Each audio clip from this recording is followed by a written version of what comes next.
Ladies and gentlemen, this is RJ Wellington, and this is the Indigo Nights Network Sunday service for April 24th, 2022. Today, I will be going off topic a little bit, not necessarily off topic in the big scheme of things, but today I will not be reading from any text. I will go straight to a subject, because what happens is, before deciding on the service, on what I want to share, I usually connect with my higher self and I ask for the inspiration to share what people really need at that moment. And that explains the synchronicity. Some people, either when they talk to me privately, or when they listen to something that I recorded, some people say it was exactly what I needed at that point. And today, for today's service, I felt inspired to work on this extremely important topic. And hopefully by the end, you will understand what I mean. So our topic today is managing energy. There is a lot of talk about energy, especially in the New Age groups and religious, whatever you want to call it.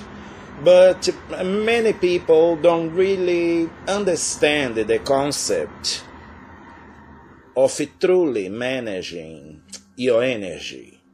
So let's start from the very bottom concept. Everything is energy. So, yes, if you are sitting on a chair right now, that chair is ultimately made of energy. Your TV set is made of energy. A rock that you find in the street is made up of energy as well. Okay? So, in physics, we know that everything is composed of atoms. And the atoms differ in their numbers, right? How many electrons, how many protons they have. And atoms create molecules. That is the separation, because a molecule of a rock might be different from a molecule of wood, if you will. But when we go to the atomic level, atoms are atoms. They are the so-called building blocks. And below that, that's where quantum physics enters. In the subatomic level, subatomic particles are everywhere. They take as example the electron. The electron is the same in a piece of wood, in a piece of rock, or in your body, in your heart, in your liver. And that energy, that subatomic energy, in some white hat secret societies and in the Great White Brotherhood, we like to call it light. It is the same concept of the Force in Star Wars, for example. So everything is energy. And energy, no matter which form it takes, once observed, has consciousness. That's why we say that the theory of everything is consciousness. Consciousness is everything. So, that leads us to a statement by the great Nikola Tesla. He said, if you want to know the secrets of the universe, think in terms of energy, frequency, and vibration. Now, we said that everything is energy, right? But this energy can be qualified in several levels, let's say, several frequencies, and those frequencies create the vibration. So we can also say that the frequency you vibrate from defines your reality. In the higher levels, where there is only unity, oneness, there is one core vibration. But when we come into the world of duality, the core frequencies can be called positive and negative. That will be seen soon. But the bottom line is this. For you to understand the bottom of metaphysical science, or the teaching, even the teaching of the Ascended Masters, you must be aware. Everything is energy, which is consciousness, the force. And energy vibrates. Energy acquires different frequencies. Now, let's say that you are a being of energy. And originally, ideally, that energy should be unlimited. And that's the level, a very high level in which a master can manipulate his energy to materialize something, or to bilocate, or to levitate, whatever it is that they can do. But the problem is, most people, especially in this, I would say, parallel universe of duality, most people are allowing for only, let's say, between 15 and 35% energy flow. Again, this energy is unlimited, and it reaches, or it is part of every one of us equally. But it's pretty much like, let's say you have a raw example, a faucet that can put out, let's say, 2 gallons of water per minute. But you move that faucet so it can only generate 3 drops of water, or 10 drops, or 80 ounces of drop per minute. The energy is there, but it's your channel or your vessel that is somehow not allowing that energy to flow through completely. In the East, they have the concept of ki, chi, prana, what we also call the life force, or the force again, as in Star Wars. And there are many methods like Qigong or Tai Chi and yoga and other methods that help people expand their vessels to increase the life force energy that flows through them, and therefore develop higher powers. Because I will tell you, that is a revelation. You can only develop a higher level of power if you pay attention to this, if you release trapped energy. Again, you can only develop higher powers if you release trapped energy. And among those powers, I'm not only talking about levitation, walking through walls, teleportation, but even your health. Because nowadays in our society, if you have optimum health, they consider you superhuman or abnormal, right? Because most people are used to be sick. When I tell people I don't take any pill, never in my life I had any disease, I don't have any chronic disease, I'm a little over half a century old, and I don't even touch, not even aspirin or things like that. And people look at me as if, what you're doing, you're not normal.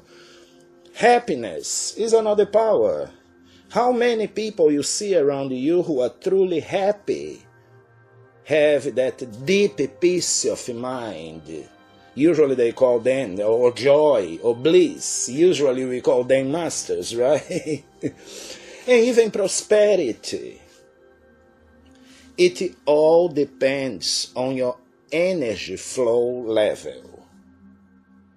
Pay attention to this. As I said, I give you revelations here that it will be very hard for you to find in any book, in any video, whoever made it so clear. Okay? And this information is for you, and that's why I always ask guidance from my higher self. Now, the information comes, and I tell you, if only one person listening to this get it and make a good use of it and see results, my mission is completed. So I know it is a kind of bad statistics that out of 100 people who listen to something like this, probably 3 or 4 will really get it, even though everybody needs, but it depends on how you act on the information. So again, we have a limited amount of energy flowing through us all the time. Otherwise, you couldn't even open your eyes or lift your finger. If it wasn't for life force energy, your body wouldn't exist. Your consciousness wouldn't exist, because everything is energy and consciousness. Most people are allowing for a blockage, a type of blockage, which is, I would say, an energy field that blocks that, and you will know why. I will tell you exactly what blocks that energy flow. And your health, your happiness and joy, your prosperity, all depends on the level of this energy flow, of how open your vessel is.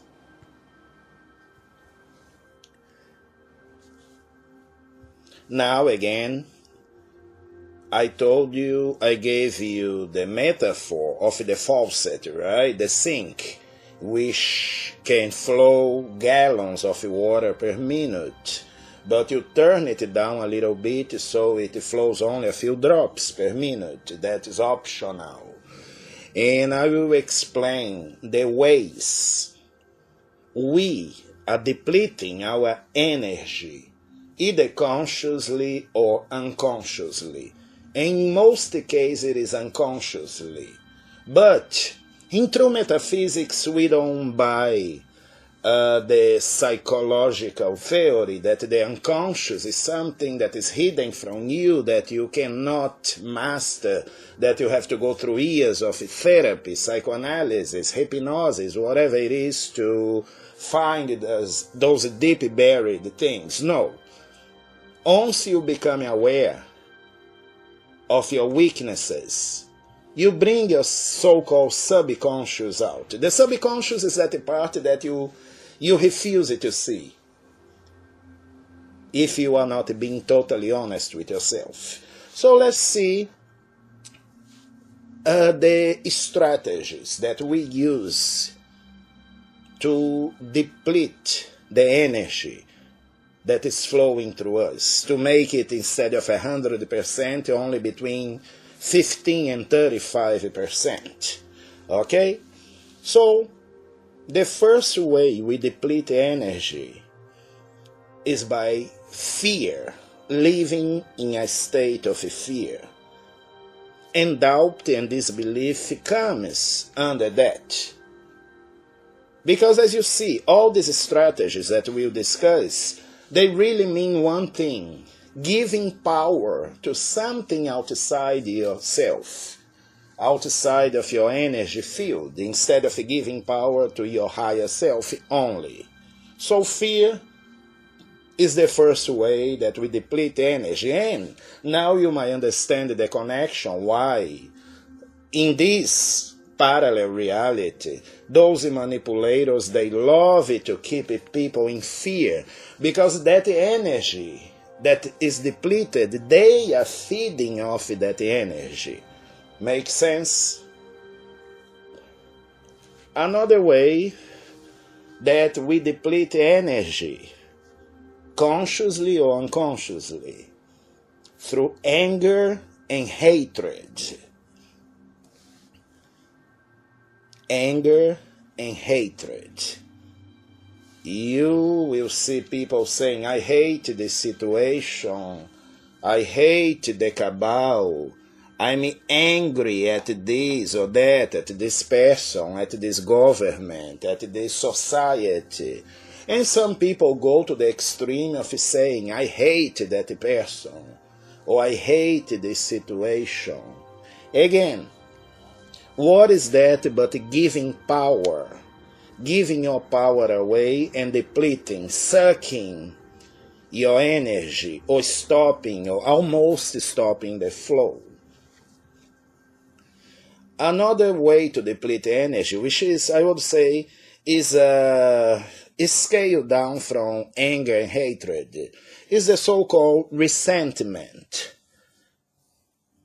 Believe it or not, and it might be you, an example. I know people who resent a parent, a sibling, or someone they knew who died a few years ago, and they still hold that resentment, like I can never forgive my father or my mother for what they did. Well, you can keep on going on that way, but now that you are aware, once you become aware of that, you cannot use the excuse that it is the subconscious or that it is their fault. You choose to be in a state of anger, of resentment, of hatred and fear. And what is that doing to your energy flow? Any wonder why things don't seem to work well? Any wonders why your body seems to be aging quick? Any wonder why you get sick? You catch a cold by speaking with someone on the phone, for example, right? So keep on paying attention. The next way we deplete energy, by judgment and criticism. Yes, when you judge and you criticize someone, you are giving your power, your energy ultimately away, giving it to them. That's why one of the most powerful lessons from the Bible is, do not judge, lest you be judged. By the same measure you judge, you'll be judged. That means the same energy you put out judging and criticizing will be taken away from you. You are doing damage only to yourself, because if the person who you are judging or criticizing is strong enough, it won't affect them in any way. That energy will be taken from you, not from them. That leads us to the other one, which is kind of similar but a different frequency, is gossiping. Talking to someone about another one, usually in the form of criticism. Why do you have to do that? If you have a judgment, it's better to hold it to yourself. It's still not so good, but you hold it to yourself. My strategy is, if I listen to someone that I don't like, if I read something that I don't agree with at all, I stop listening, I stop reading. Why in heavens am I going to create a video on YouTube criticizing someone, gossiping about someone that is so low, that is so lower mind? Right? And why people do that? That takes us to the next level of depleting energy, which is wanting approval, which is not too different from wanting to be right all the time. And the only way to get approval, the strategy people find, is to bully other people into thinking that they are the only right ones, right? Why you need anybody else's approval? In the terms of craving, of course, you want to be loving, You want to be loved by people. That is different from that craving for approval or wanting to be right all the time. And the last but not least way that we get our energy depleted is by sourcing from the past. Yes, living in the past.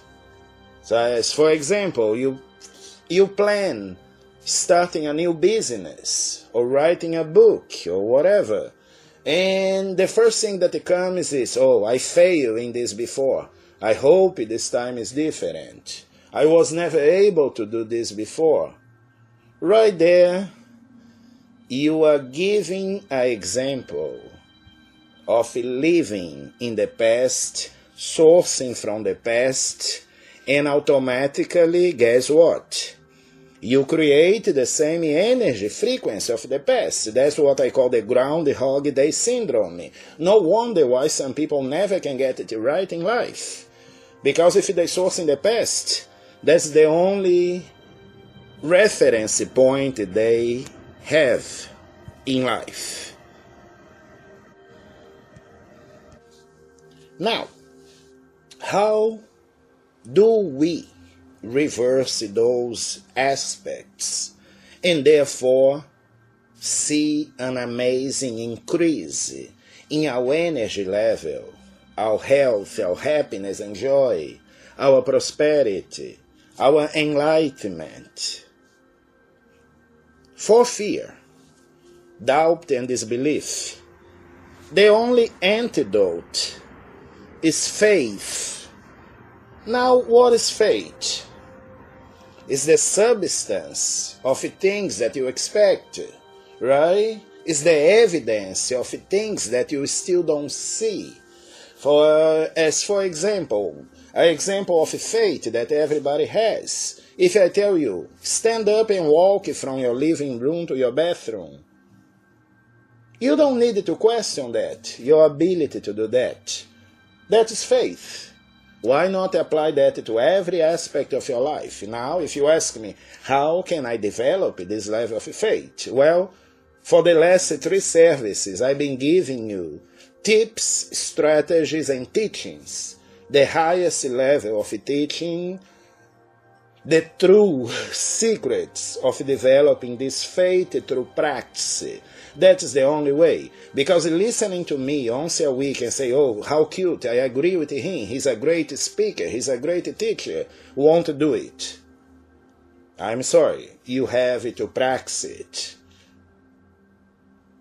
You should listen to each service at least 2 or 3 times, because I guarantee you, the more you listen, the more you get. How do we reverse anger, hatred, and resentment? By forgiveness and love. Now, when I say forgiveness, I'm not telling that you have to go to a person that did very bad to you and hug that person and say, I forgive you, I love you. No, it is inside you.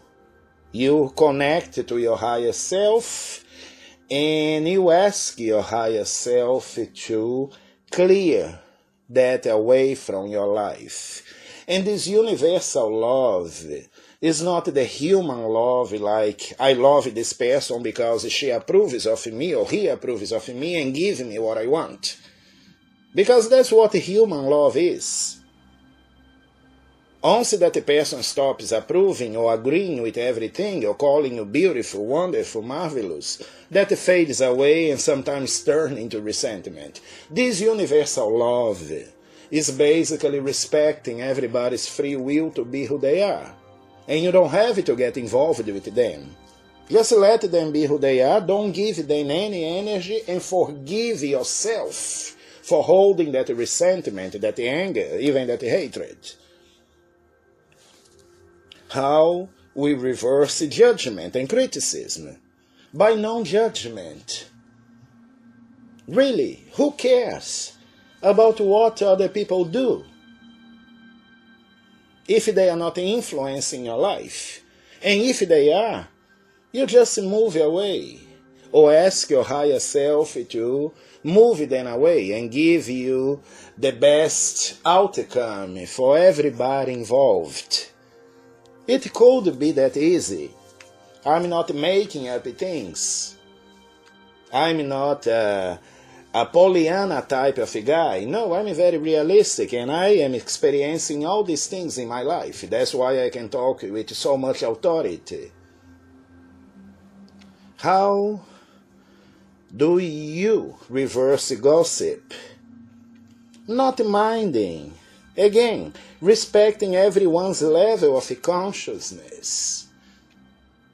If I see something that I don't like in someone, I try to send the light to those people. I don't go to the next door neighbor and gossip about that person to create more negative energy, which is the same as depletion of energy. And how will you reverse wanting approval? By approving of yourself. By realizing once and for all that you are infinite consciousness. Having an experience. But you have all that you need. Your higher self, your I am presence can give you all that you need. And the only true approval that makes you feel enlightened is when you approve of yourself. Because you look outside for what you are not giving or allowing yourself to receive from the universe, right? That's the only reason people go desperately looking for approval, for applauses, for recognition, for fame, because they don't give that to themselves. Then the paradox is, once you give yourself approval, people outside, out there, will automatically feel that energy coming from you. They will feel your strength, they will feel the energy flowing, and you attract the people very easily. Test it and see. My words don't mean anything if you don't practice it in your life. And how you reverse sourcing from the past. The famous concept of living in the now. Knowing that the present doesn't need to be a product of the past. You are born again every day when you open your eyes. You are born every second when you think a new thought. And the Bible says very clearly, behold, now is the appointed time. Behold, today is the day of salvation. That's the only way to get off that loop. The Groundhog Day syndrome is realizing once and for all, and it is the only way, there is no multiple choices there, that the past has no power over you but the power you give it. And if you give a lot of power to your past, you are probably throwing away 50% of your life force energy in the past. So imagine someone throwing that life force into sourcing from the past, wanting approval, gossip, judgment, criticism, resentment, anger, hatred, and fear. That's why someone stops at 15% and they age quicker. They get sick because it's like another example. I don't drive, but let's say you have a car and you put only 1/10 of gas in the tank. There's only so far that the car can go, right? Or if you put a very bad quality gas or gas mixed with other things, you're gonna damage your car. And I promise you, that is my promise to you from personal experience. If you let go of these lower outer mind habits, you will immediately start feeling way much better. You can pick one or two to start. Okay? Ideally, you go through the 7 aspects of depleting energy. But if you only pick 2, if you stop judging people, if you let go of some resentment, or if you don't care about anybody's approval anymore, you will see how quick you will shift. That's when you can start experiencing rejuvenation, inner peace, joy, lightness of being. Be aware of this fact. Say to yourself, I qualify every situation. I give meaning, either positive or negative, to every experience. Yes, that's only you. You are the center of your universe. You are part of infinite consciousness creating your personal universe, your personal parallel universe, if you will. So again, I qualify every situation. I give meaning, positive or negative, to every experience. Because I tell you, you can only master your life when you remove power out of everything, everyone, every person, place, thing or event. Then you regain more of your energy.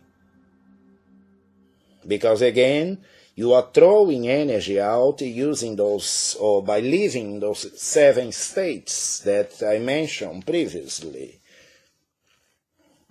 So what that brings us to? The first step to mastering your reality is mastering yourself. And that is the keys, or those are the keys I've been giving you throughout the Sunday services. Pay attention. This is the highest level of information you can get.